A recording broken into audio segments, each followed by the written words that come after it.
Okay, let's begin talking about this song, famous song, Wie bin ich froh by Anton Webern. Again, we've talked about him quite a bit, student of Schoenberg's, very influential composer. In the fourth unit of this class, we're going to see just how influential he's been. And this piece may start to give us a clue if the other ones haven't already. This is from the Three Songs Dry Lieder, Opus 25, and this is the first one. And it's there are lots of things we could talk about, but let's focus on a few ideas here. Let me expand this a little bit so we can see it a little better. Um, First of all, those of you who are singers, well, you'll notice that this piano part is not an accompaniment in the traditional sense, although I think it's Webern's version of an accompaniment. You know, it has these kind of chordal and arpeggiated figures, but you either have to have perfect pitch or you have to get to know the song quite well to sing it. You can't just rely on your ear, or at least your memory of normal pitch relationships. And that's a difficulty that came around with 12 tone music and the voice. Um, but there are plenty of singers who've sung it and nailed every single pitch. So, including, look at this at the end, a skip in pianissimo from B flat to B natural, augmented octave with a diminuendo. What the heck? Okay, so different sopranos have had different approaches to this. Those of you who are sopranos, we usually have a fair number, will recognize that as a somewhat of a difficulty. Let's see. Let me keep expanding this. Okay. Then the other thing, let's look at the text. How happy I am. Once again, everything becomes green and glowing to me. Still, the flowers bloom all over the world. Once again, I have been placed entirely in becoming and among the earth. These almost all of Webern's texts and more than half of his pieces, believe it or not, involved voice or choir, but they're some of the least performed of his pieces. Perhaps because of some of the difficulties I mentioned that aren't so much of a difficulty for instruments. At any rate, a uh, very happy, optimistic, excited text suggesting springtime and love. And you'll notice there's a lot of this kind of springing up in the music. There's a lot of upward skips and upward flowing of springing is the way it feels like to me. Then you'll notice in the piano we have a number of figures. Let's see, we've got the triplet 16th note.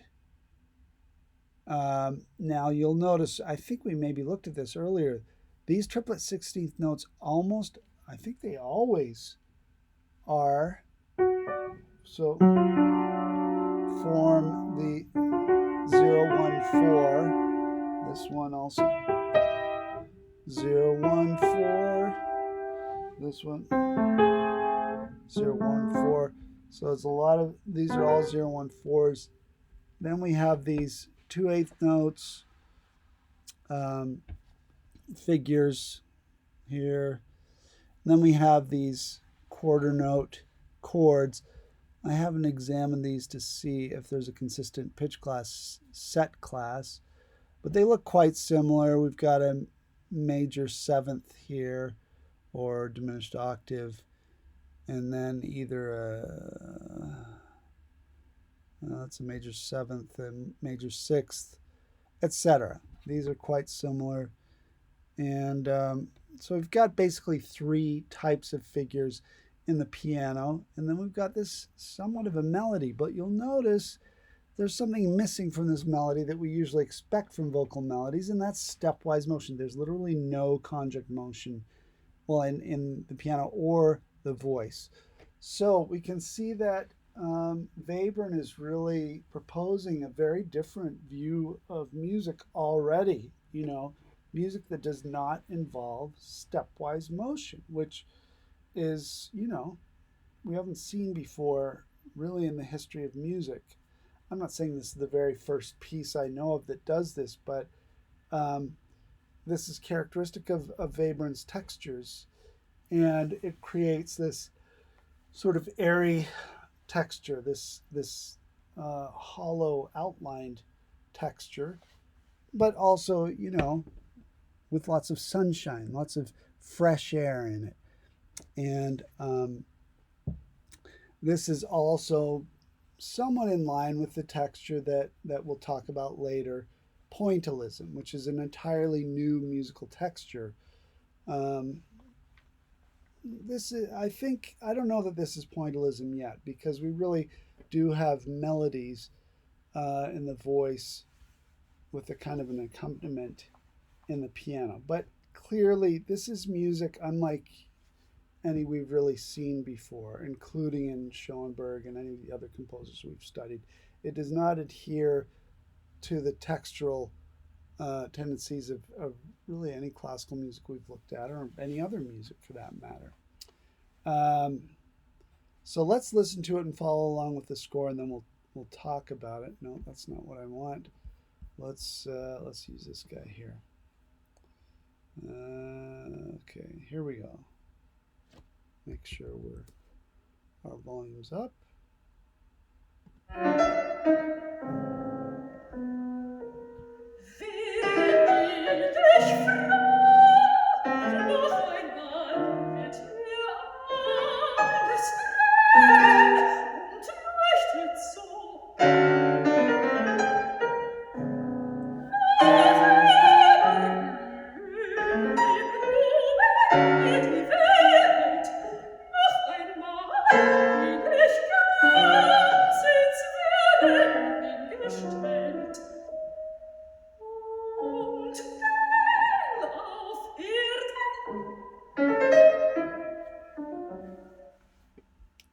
So a very elegant connection from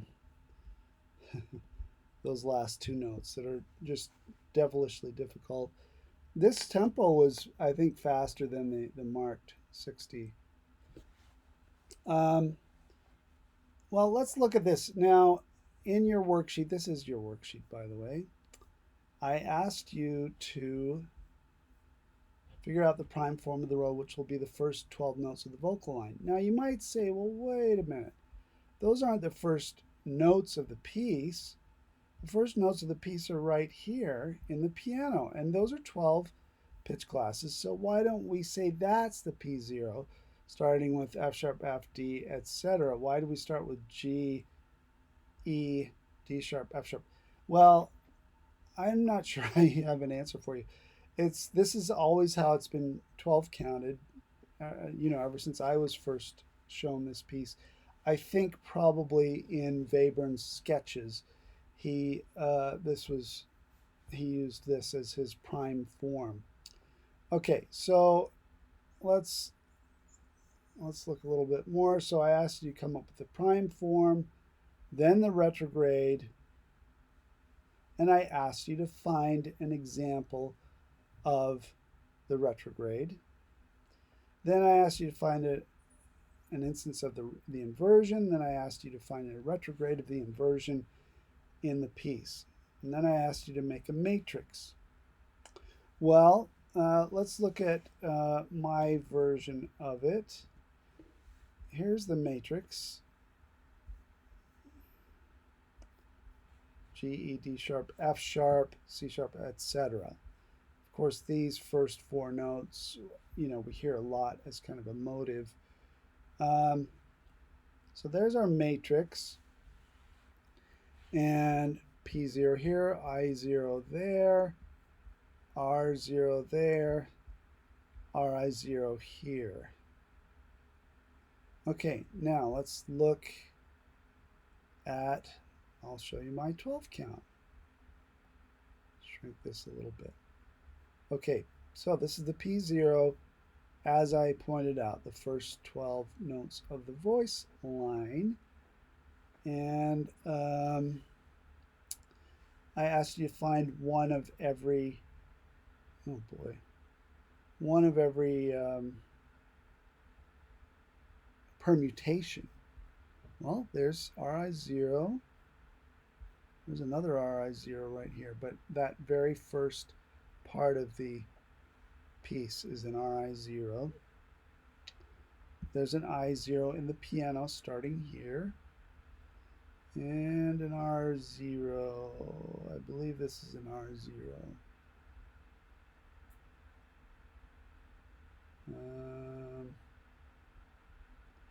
But let's look at a more complete 12 count. Now, this may be slightly confusing. As I pointed out several times, different people name row forms different ways, but there are basically two ways to do it. You either choose the first note or a significant pitch class of a piece and assign 0 to that. Now, in this previous 12 count, I have assigned 0 to G. So G is our 0. And therefore, that's where this would be a P0, this would be I0, etc. Now, if we're using fixed do, in other words, always choosing C to be 0, then I would say, no, this isn't a P0 going this way. This is a P7, because if C is 0, then G is 7. 0, 1, 2, 3, 4, 5, 6, 7, C, G, 7. Okay, and then this would be I7, and this would be R7, and this would be RI7. Okay? So with that in mind, let me show you a more or less complete 12 count of the piece. And start out with these. So just substitute, well, subtract 7 from these numbers to make it easier, or just don't worry about it. Hey, we're musicians. We're really into transposing. Why not? Okay. So then we have P7. Then we have the RI7 again, okay, repeated in the piano. So you'll notice the piano kind of has the same, the both hands share row forms usually. Now here's an interesting situation where the voice and the piano share a single row form, but the piano uses it up very quickly, basically in 4 beats. The voice stretches it out. That's kind of an interesting thing there. It's like a composing out of the piano part in a stretched out version in the voice. Then we repeat the RI7 that we had earlier, or the RI0. Okay, P7 or P0 here in the voice, then P7 or P0 again, but a different shape from what we had before. So like a variation, different octave placements of those notes. Then the voice and the piano share an I7. Similar thing. The I7 in the piano, it happens fast, and then it's stretched out in the voice. And then here's our R7 or our R0 that we were looking for. And it's repeated again here. And then P7 or P0 again in the voice. And then finally, this is kind of cool, where the voice and the piano have always had their own row forms. At the very end, they share the I7 or the I0. And oh, here we have the English translation. It's not a word-for-word translation. It's a poetic translation. Let's go back to our, now, is this significant that the piano and the voice share a row form at the very end? Well, I don't know. Actually, I haven't examined this question. Well, let's look at what the words say. And of the earth,